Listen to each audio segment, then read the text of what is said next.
As of about noontime on Tuesday, May 1st, 2012, I still do not see anything posted on the JP Morgan Global Manufacturing Index, the PMI, the primary manufacturing index for the globe, yet. But I'm going to watch this chart. I expect it to be up because I'm able to pull out various statistics that are already out for different parts of the globe, and I actually kind of have them right here highlighted.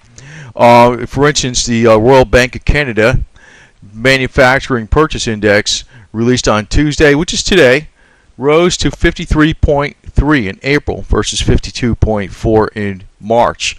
So anything above 50 means you got some growth. Below 50 you got contraction. So there's even more growth going on.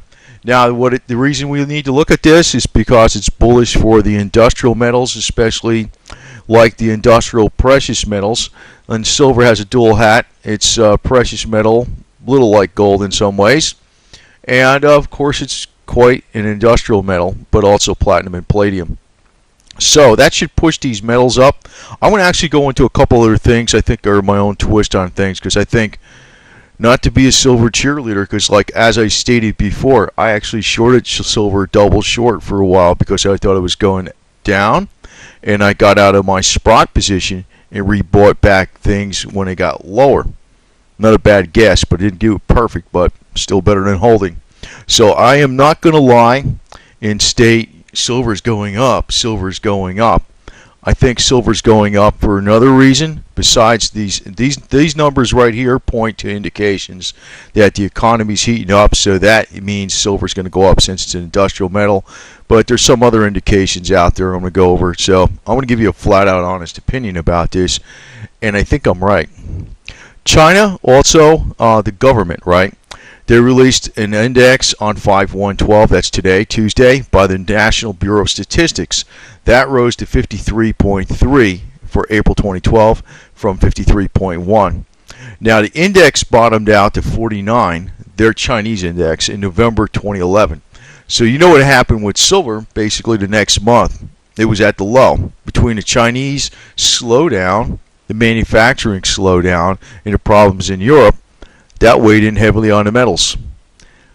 I don't like to knock the part about the JP Morgan conspiracy stuff, but there's probably truth to it. But just look across the board, at everything out there as far as a commodity, whether it be corn, cotton, cocoa, or the metals, copper, or whatever. I mean, yes, they don't run exactly together, but usually when times of credit is easy, they're going to go up. And, when there's a slowdown in the general economy, everything just crashes all at once. I mean, it's just cycles of the market. And that silver has some pretty tough cycles. That's the thing. I don't like spewing that line about the banksters did it every time, because that's simply not true. And I am a person that is heavily into the silver position myself. I also have physical silver. That's mainly where I'm at in physical metals. So I'm not coming from it as a person looking from the bankster conspiracy side.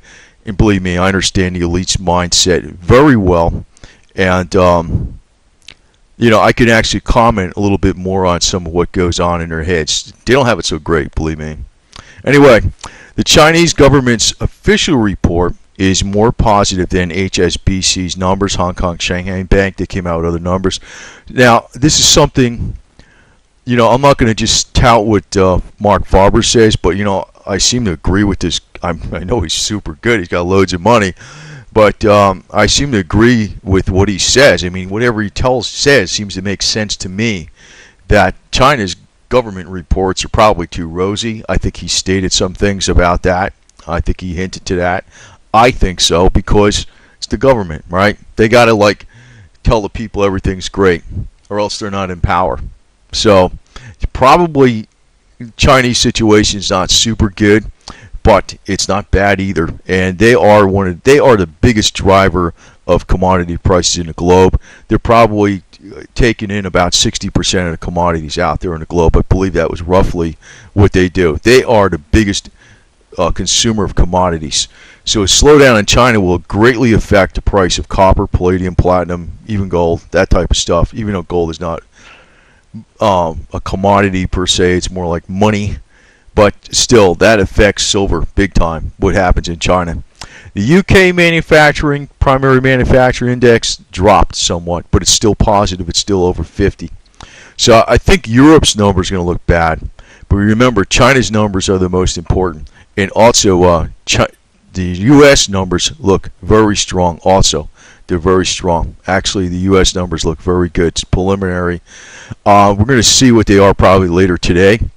And but that's going to affect the metals prices all the way across the board. And you can see that the metals are up today, right? The metals are up. So also the oil flew up quite a bit, right? Now it's almost at 106. Now I want to point out an interesting tidbit about oil.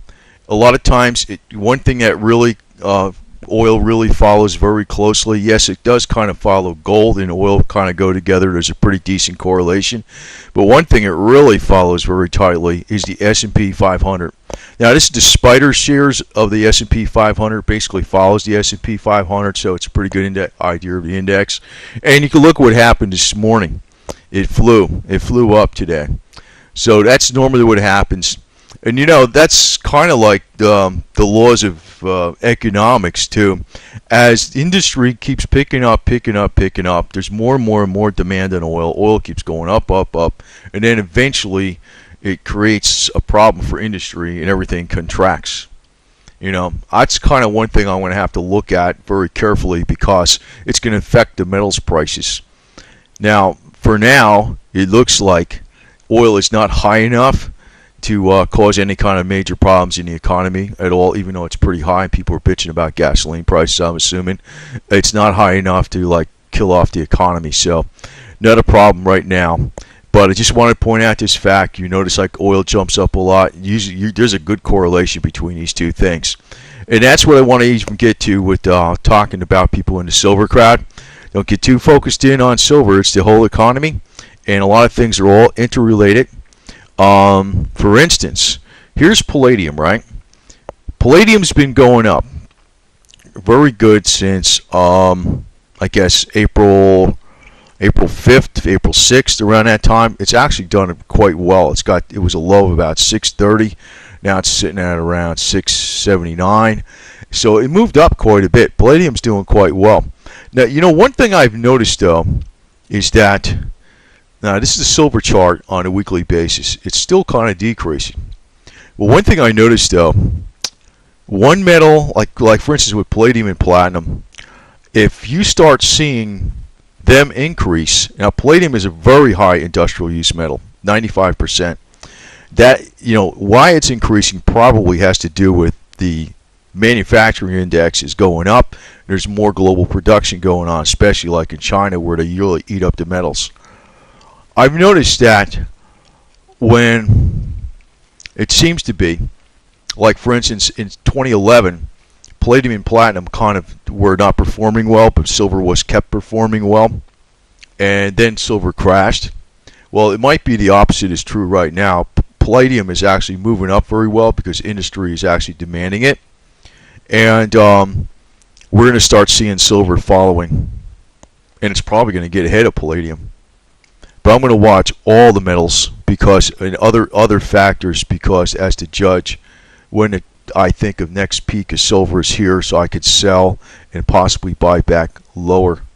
I don't think we're going to come into. I don't know. I mean, there's could be some curveball coming out of left field that crashes everything, but I don't think it would be short-lived.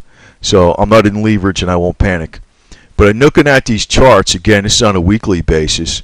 It looks like we have silver here with two bullish hammers in a row on a weekly.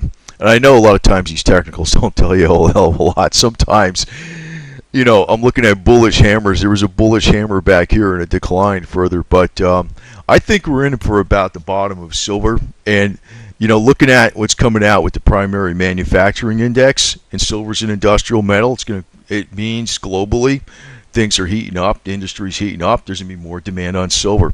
Now, also looking back at this palladium chart, this is a 95% industrial use metal, and it's been going up for about some weeks now.